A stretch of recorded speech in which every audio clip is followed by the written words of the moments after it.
Greetings and welcome back to A Wolf Uncaged. Let's talk about Les Brown. Les Brown is one of the most influential motivational speakers probably in the last 50 years. He was born in poverty. He was labeled educatively, mentally retarded. He was mocked, dismissed, underestimated. He went on to become an Emmy-winning speaker, a national radio host, and a global force in the mindset transformation. But here's the fascinating thing. While Les Brown speaks in practical, fiery, down-to-earth language, the core of his teaching mirrors the central truths of the Seth material. Les says, you've got greatness within you. Seth says, you are a multidimensional being creating reality through your beliefs. Les says, don't let fear stop you. Seth says, your point of power is in the present, and fear is simply a belief in your own powerlessness. Les teaches, recondition your mind every single day. Seth teaches, your beliefs automatically generate your experience, so you must become conscious of them. Even though Les Brown and Jane Roberts come from two entirely different worlds, one from the stage and one from trance dictation, their teachings interlock perfectly, like two halves of spiritual technology. Les Brown helps you ignite the engine. Seth teaches you how the engine of reality actually works. This episode merges their wisdom into a single, powerful blueprint.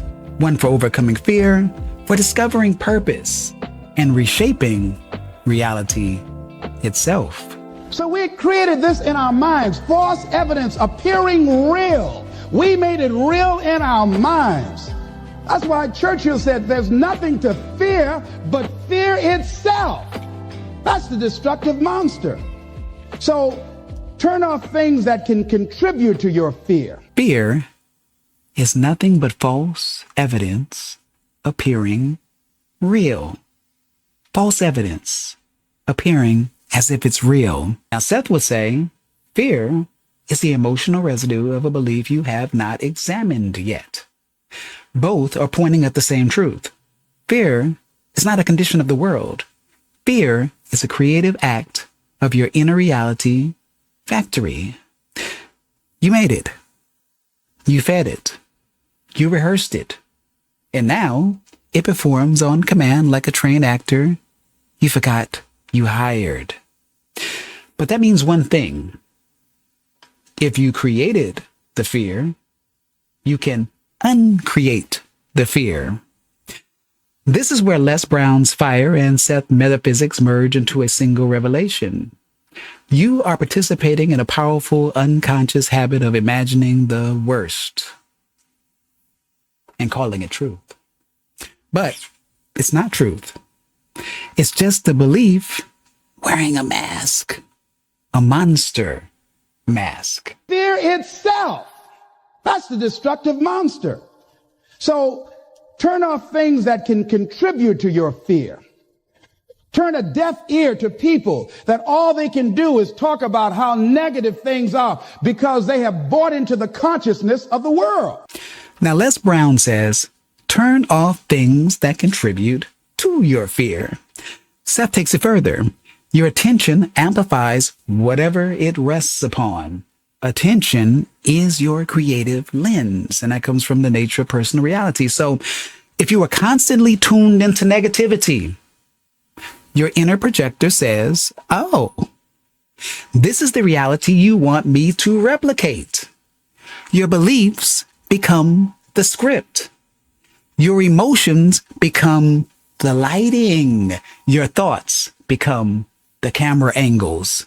And fear becomes the uninvited director shouting, cut, every time you move toward your purpose. But here's the breakthrough. Fear cannot survive without your participation. Seth says, you're not at the mercy of your feelings. Your feelings follow your beliefs. Les says, you must recondition your mind every single day. And combined, they're saying Stop feeding the monster. Start feeding your spirit. Listen to things that can empower you, that can enable you to create a new reality for yourself, and a new life for yourself. You might appear to be strange around most people. You know, most people think you're strange if you're happy today. Now, Les Brown jokes. If you're happy today, people will think you are strange. And Seth explains why. Most of humanity is hypnotized into the belief that struggle is normal. Effort is normal. Misery is normal. Fear is normal. When you break that spell, you will look strange because you no longer are aligned with the mass belief system Seth calls the official line of consciousness. The shared agreement that life is hard, that life is dangerous, that life is limited. But if you want to become a conscious creator, you must be willing to step outside of the group trance. You must become a little strange. You must vibrate differently than the people around you. You must refuse the emotional hand-me-downs the world keeps offering. See, these people have not found their purpose in life. That's why they're grumpy. That's why they're miserable. That's why they're so negative. They're hurting and they want to hurt other people. So start practicing using programs for your mind. Seminars, books, workshops. Keep a journal. Record your thoughts. What's happening with you? Les Brown tells you, keep a journal. You get 3 or 4 ideas a year that could change your life. Seth would say, those ideas are impulses from the inner self. They're messages from your probable future selves, and that comes from the magical approach. When you write them down, you're not just capturing ideas. No, you're capturing communication from the version of you that already succeeded. Journaling is how you open the door between realities. It's a bridge between the you know and the you who already made it. When you don't have a true appreciation and acceptance for who you are, and you allow yourself to be immobilized by fear, what happens in the process is that you begin to abuse yourself. You begin to sabotage your life. You begin to sabotage your dreams. You begin to unconsciously work against yourself. Les drops the hammer here. When you don't accept who you are, you sabotage yourself. Seth gives the metaphysical anatomy of that sabotage. You act out the beliefs you hold about yourself, whether you know them or not. Fear is not the enemy. No. Fear is the alarm system. The alarm system that's alerting you that you've outgrown your old self-concept. You're still living with beliefs that no longer fit. You're trying to step into a bigger life while wearing shoes 2 sizes too small.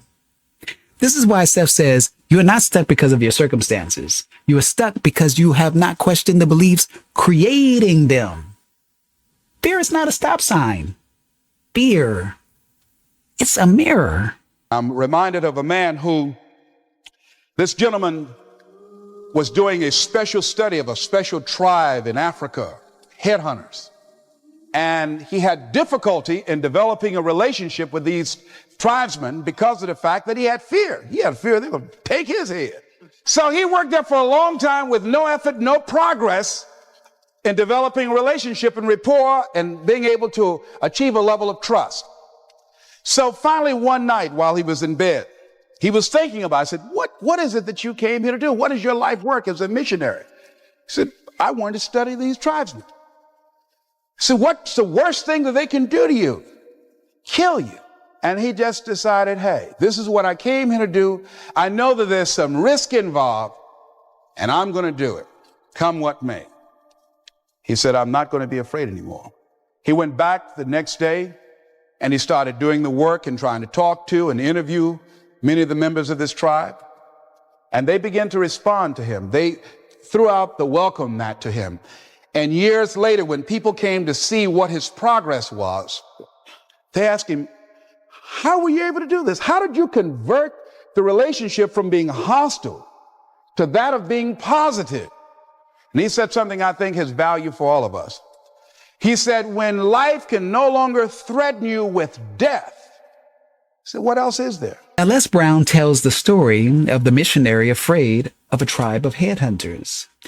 The missionary made no progress until he accepted one thing. What's the worst that can happen? They kill me? Well, this is what I came to do. Once the fear dissolved, the relationship transformed. Seth's explanation? Your inner state organizes the events that meet you. That's from the nature of personal reality.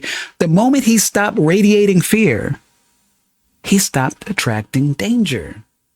Fear closes doors. Clarity opens them. Courage rearranges reality. When you stop fearing the outcome, the universe stops mirroring the fear. And the majority of the fears that we have are not life or death fears. They're not those kind of fears.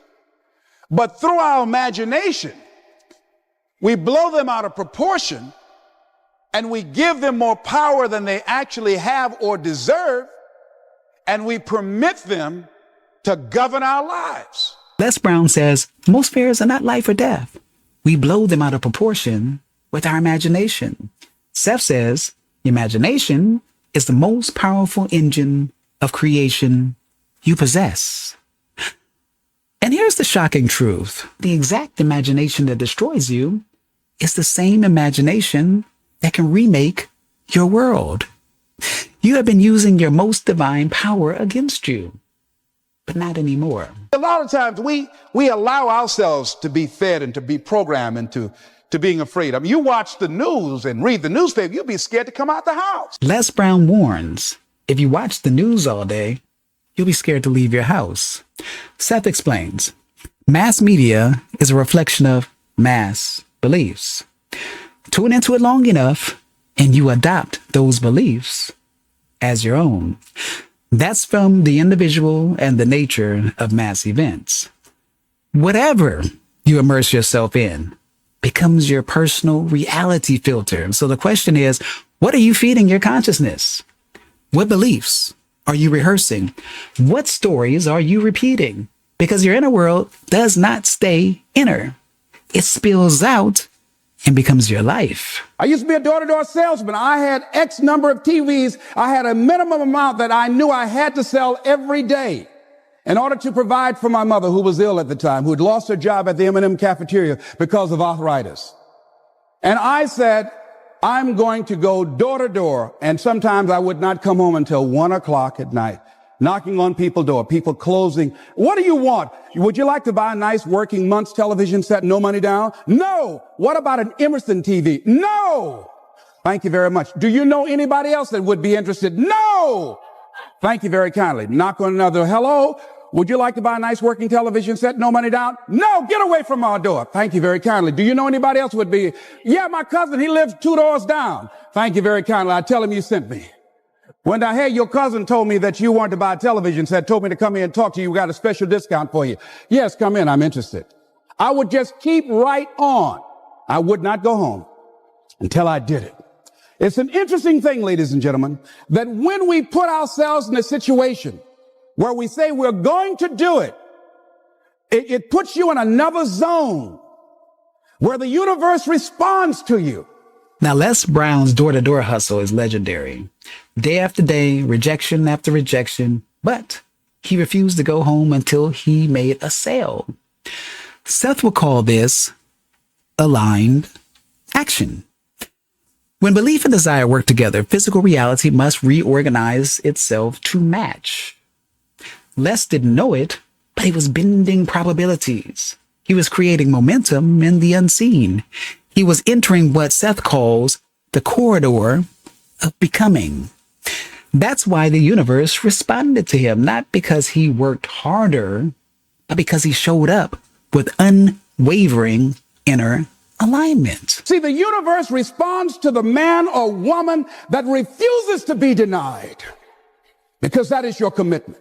That business that you want, that book you want to write, that dream that you have of controlling your destiny, That is yours. That power to create that and to manifest that, that is yours. That's available to you. But you've got to be willing to stand there and face disappointment, not have support, be lonely, doubt yourself sometimes, be rejected again and again and again, become bankrupt if necessary, again and again and again, and refuse to turn around until life gives it up. Nothing can resist a person that has that kind of commitment. Les teaches, nothing can resist a person who refuses to be denied. Seth teaches, your commitment is a declaration of the reality you intend to experience. When you commit fully, you activate what Seth calls the framework to response, the invisible, non-physical organization field that delivers synchronicities, impulses, and the right people at the right time. Commitment is not physical. Commitment is metaphysical. When you commit, reality bends, probability rearranges, events conspire. Because the moment you choose your path chooses you. I remember the worst speech I had ever given in my life. I let someone exploit a fear that I had. For years, I had a tremendous inferiority complex because I'm not college educated. And this person knew this. And she said, let me write this speech for you. You're going to speak at Ohio State University. Those people are very educated there. And they're going to know when you make grammatical errors, and they're going to know because of the substance of your speech that you are not literate. I care about you. I don't want you to embarrass yourself. So this person proceeded to write a speech for me. I had a speech in my mind, but this person was stronger than I was negatively than I was positive about my own thoughts. And I gave my power away. With my permission, I allowed this person to guide me to do something that I really didn't want to do. But I didn't feel enough inner strength and conviction about my skills as a speaker and the message that I had to bring to stick by my guns. And I got up there at the Ohio Union and I read this straight speech and did not move and did not take my eyes off the page because I'm not accustomed to reading. And after I finished, some people gave me a standing ovation because I read it extremely well, and I was very tense, and I was very nervous. Ladies and gentlemen, don't give your power away. Les describes the moment he let someone write his speech for him, and it failed, even though the audience applauded. Why? Seth would say, you abandoned your own source of guidance, your inner self, and operated from a belief in your inadequacy. Never, and I mean never, give your inner authority to someone else. Your dreams were not given to them.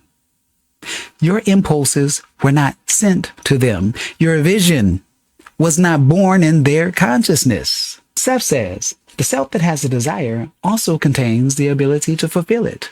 So trust that self. It knows the way. Here's something else for those who make it today. Do what you know is right. Treat people like you want to be treated. Don't try and take any shortcuts. Don't try and cheat. Pay your dues up front. I believe, ladies and gentlemen, what goes around comes around. You can pay now or you will pay double later. Now, this is important. Les Brown warns against shortcuts, and Seth explains why. Your beliefs about integrity shape the kind of reality you experience. If you believe in shortcuts, you attract experiences that reflect shortcuts. If you believe in integrity, you attract support, flow, and synchronization. Every thought is a seed. Every action is a vote. Every choice is a spell cast into the psychic atmosphere. And it all returns home. Here's something else I encourage you to do if you want to make it today. Keep your agreements. Keep your agreements that you make and establish a network of people who will also do that. Establish a network of people in your life that you can count on, that will be there for you when you need them, and you be there for them. This too is very important. Les Brown says, keep your agreements and build a network of people who do the same. Seth brings the cosmic explanation to this. You are constantly, telepathically tuning to the beliefs of those around you. So if you surround yourself with people who break their word, who complain, fear, or run from their own greatness, your beliefs will begin to tune to theirs. Choose wisely. You're not just choosing people, you're choosing entire belief systems. Ladies and gentlemen, let me tell you something. Here's something else. 3 P's to have in your life. In working on your dream and doing your life work, you must be patient, persistent, and positive, no matter what. So in this speech, Les Brown ends with patient, persistent, positive. Seth upgrades these qualities. Patience equals trust in the unseen frameworks that are already at work. Persistence equals consistent alignment of belief and desire. Positivity equals choosing the probable reality where you succeed. Seth says, there is always a version of you that has already accomplished what you seek. Persistence is how you tune to that version. Positivity is how you stay aligned with it. Patience is how you allow it to materialize. Les Brown tells us, you've got greatness within you. Seth tells us, you are a multidimensional creator who cannot fail in the long run. Together they tell us, you are more powerful than your fear. You are more capable than your past. And the universe is waiting to respond to the version of you that remembers who you really are. I am Tony Victory, and this has been A Wolf Uncaged. Thank you for watching. Thank you for listening. Thank you to everyone who is supporting the channel through Buy Me a Coffee. Thank you, thank you, thank you. Don't forget to like, subscribe, and share. Let me know what you think about this particular style of video in the comments below. Peace.